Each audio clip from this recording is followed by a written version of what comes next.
thing I wanted to talk in this episode is, the Clippers, right? Mainly what I've seen from the Clippers. Starting off with Mr. Paul George himself, playoff P, right? Pandemic P, whatever you want to call him, George Paul, you name it, right? Like, dude, like, what is Paul George doing? Like, just by watching him play, like, he's taking stupid shots. I mean, just the whole Clipper offense, right? It's just pretty trash when you think about it. Like, yeah, they didn't. The main problem with the Clippers is that they don't really have chemistry with each other, right?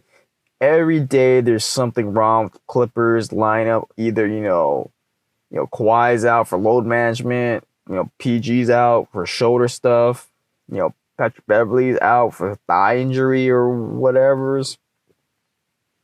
Um, Lou Will out for strip joints and stuff. Like you name it. Like they're dealing with a bunch of stuff, bunch of injuries throughout the whole season. And with this pandemic going on right now and like the bubble, like they want to use the remainder of the games to build chemistry with each other, and now they can't, right? So the 8 games that they played is just like, here's that, like there you go.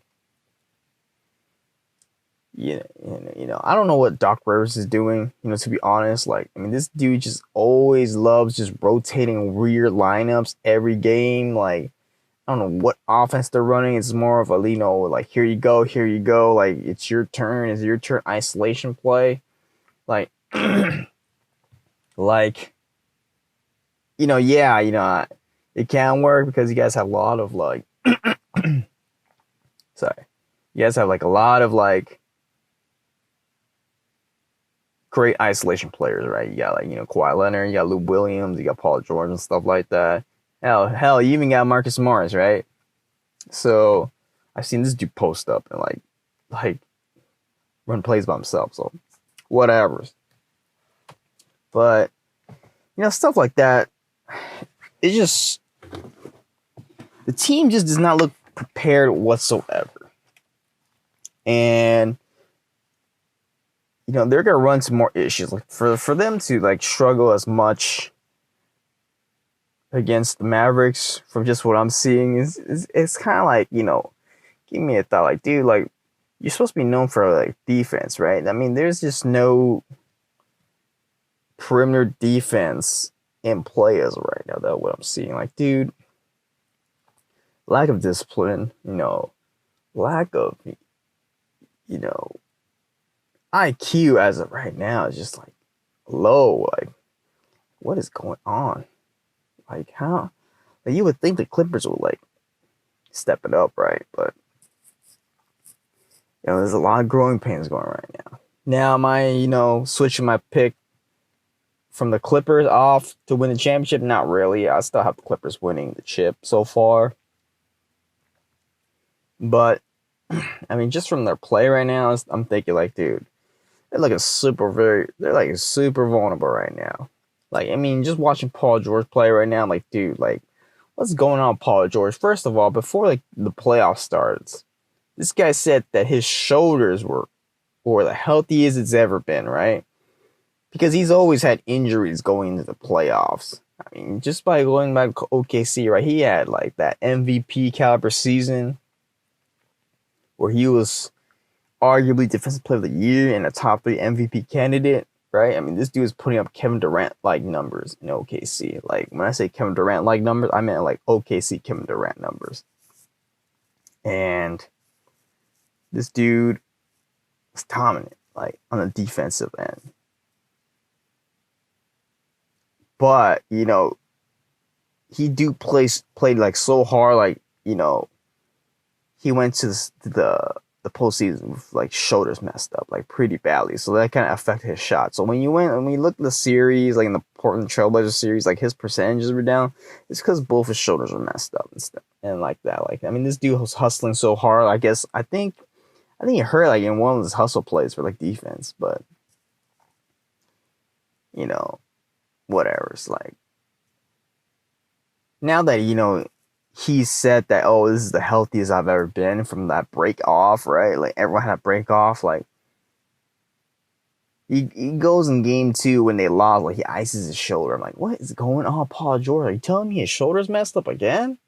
Like, what is going on? Like Paul George, you know, I wouldn't trust him as, the main guy on the team. Now, he is a great, secondary player. Kawhi Leonard, absolutely 100% trust Kawhi Leonard, right, on the Clippers. Paul George, I'm like, at least he can defend, right? Like, I'll give him that. But like, he'll shoot, 48% from the field by dropping, 31 game. Next game, he'll drop 10 points on like 20% shooting. I'm like, what the? Like, dude's super inconsistent. Like, Paul George has always been like this, right? He's always been like this. Now, he doesn't have the volume to, boost up his field goal percentage right now because the Clippers are kind of more of a balanced team where, a lot of people can light up the opposing teams for like 20. I mean, that's how they're built, with Kawhi being the guy who can consistently give you like 25 every game. Paul George, I'm like, just by watching Paul George game 2 and game 3, like, I mean, the shots he was taking, when he was driving in, looking for calls, like something, like he needs to get out of his head. Like Paul George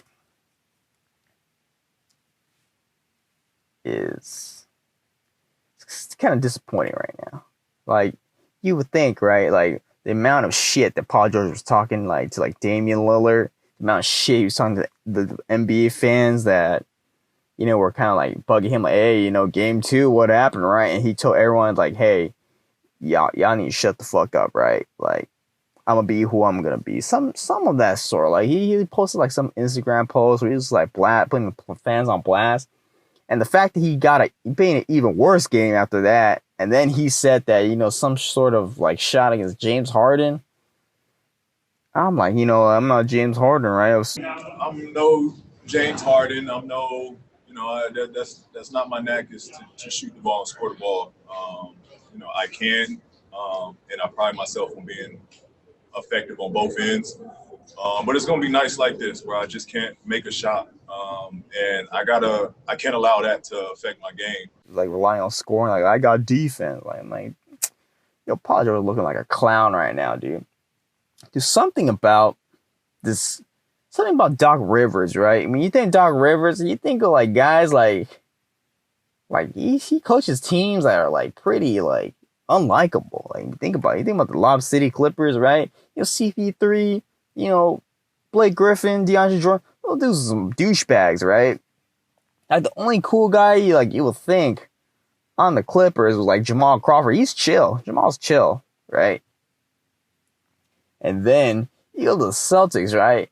Like, you got KG's annoying ass sometimes. You got Paul Pierce, you Rondo, and then you got Ray Allen. He's like the chillest dude there. Like, he's like one guy's there's only one guy like on the team.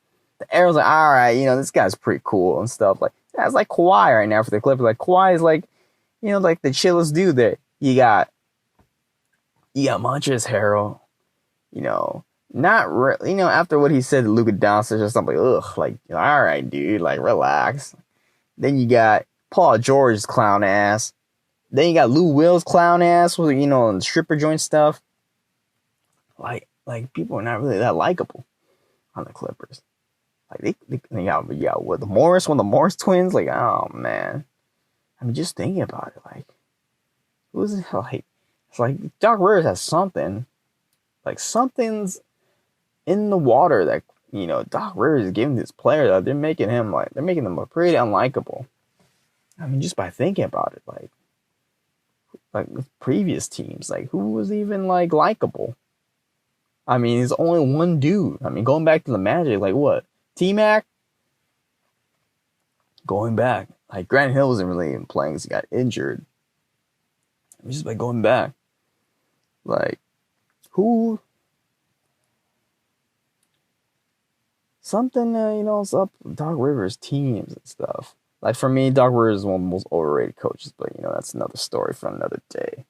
But, I mean, Paul George has to step up. Like, you can't be putting up these performances when you go deeper into the playoff settings, right? Like, you will need to be dependable. Like, Lou Will, like, dude, Lou Will is not as good as, people make him out to be in the postseason, right? There's a reason why, Lou Will gets bounced around the teams, multiple teams over and over again. Like, dude won Sixth Man of the Year in the Toronto Raptors, right? Gets bounced out of there, like, because, he's a super liability on defense, right? They like exploit him to the max. I mean, just by watching the Dallas Mavericks, right? You got, Trey Burke looking like Allen Iverson right now. He's just blowing past people and stuff. And you got like other players like Luka Doncic blasting off from him. Your cable TV is experiencing difficulties. Please do not panic. Resist the temptation to read or talk to loved ones. Do not attempt sexual relations, as years of TV radiation have left your genitals withered and useless. Well, I'll be damned. Sorry. Technical difficulties. As I was saying, I mean, you got like Luka Doncic just driving it in right now. I mean, everyone's basically switching off Lou Williams. And that's always been the game plan. Like, Lou Williams is their weakest link when he's put in. I mean, that's why they need Patrick Beverley to fill in that position, so then they can help out with the defense. But even still, when you have Paul George helping out, Marcus Morris and Kawhi Leonard, I mean, it shouldn't be that easy for the Mavericks to drive it in at will, like, all the time. Like, I mean, just by seeing it, like, you think, like, dude, this is pretty disappointing. Like, I mean, this falls off from coaching as well. I mean, the lack of discipline is pretty surprising. I mean, but, I guess since, everyone's in, like, a new setting right now, and Kawhi Leonard's the one that's coming off a championship run, like, only he's the one that's pretty serious about it right now. Like, everyone's probably thinking, like, it's the Mavericks. Like, it's the 7th seed. We're, like, the 2nd seed. Like, it shouldn't be no problem. Look, like, with that kind of attitude, like, you should really be wary of, running into adversity. And, when adversity kicks in, like, we'll see who will be the one to step up. Like, since today's Sunday, right? The game hasn't even started yet, so Paul George could drop, like, hey, he could have a great game. Like, and I could be totally wrong, but, Paul George is super inconsistent, right? I mean, he is basically the X factor, it seems like, sadly to say. Because of all the depth that the Clippers have, like, Paul George is the one that's literally shooting them out of the game sometimes. I mean, when you see this guy, like, I mean, what's going on, like, with the offense right now? It's basically just, here's your turn, here's your turn, here's your turn, right? There's no really cohesion of, passing the ball to open man as of yet so far. I mean, they're basically just winning based off of just their pure talent right now. And, we'll see if, like, if they sharpen up, because, like, they're going to need it, like, in the second round. Like, I mean, it's going to be looking like a battle right now for the Nuggets and the Utah Jazz, right? I mean, I thought the Nuggets would be winning by 6, but, who knows what's going to happen. I mean, Utah's looking pretty good right now, and who knows what might happen. But, the stage is set right now. I mean, Kawhi Leonard is balling his ass off right now to carry this team. And, the Clippers need to shapen up, or, their trade of, Paul George is going to be looked at as, like, like, really? Like, was this guy the only guy available? Because, I mean, you think about it, Paul George was not the first choice, or even the 3rd or 4th choice for Kawhi Leonard. Like, for me, I'm thinking Kawhi Leonard is the guy who settled for Paul George. Because he originally called Kevin Durant, he called Kyrie Irving, I think he reached out to Jimmy Butler as well. Like, basically all the top tier free agents. I don't know if he ever reached out to Kemba Walker. I mean, that would have been nice too. I like Kemba. Then he tried to get James Harden. Like hey, you know, he got like Jerry West and I forgot who was in the front office for the Clippers. Is it something Miller? I don't know. But they tried calling for James Harden. Like, hey, is he available? And then he went to OKC. He's like, hey, you know, is Russell Westbrook and Paul George available? Because that was the main, you know, negotiation point. I mean, the reason why, like, Kawhi Leonard was asking the Toronto Raptors to trade for, you know, Russell Westbrook and Paul George because, like, I'm pretty sure he wanted, you know, the Raptors to show the Raptors, like, hey, you know, like, yeah, I'm willing to stay, but, you know, you have to really, really blow me out of the water because my goal is set on LA. Like, I want to go back home. And, you know, he's like, but if you make it like a super team, like, I'll be willing to stay for that time period. And the Raptors like, nah, man, I think we're set on, you know, this team. And, you know, it's sad to say that you're going to leave, but, you know, thank you for that championship, you know. And Kawhi's like, all right, you know, it was nice working with you.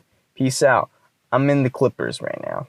And I guess OKC was basically saying, like we can't give you Russell Westbrook, but you know, we'll take you. We'll give you Paul George. And the Clippers like, yeah, you know, like, yeah, I guess so. And boom. That's how it happens. And, you know, Paul George got to step it up. Like, Kawhi Leonard ain't gonna be too happy, dude. When he sees him, like, after the game, like, dude, he's gonna be like, what the fuck was that? But, I mean, honestly, you know, Clipper trouble is going on right now, but, you know, I'm still confident that they'll pick it up and they'll be in the finals, I believe. But, you know, stranger things have happened so far in the bubble. So, you know, it's 2020.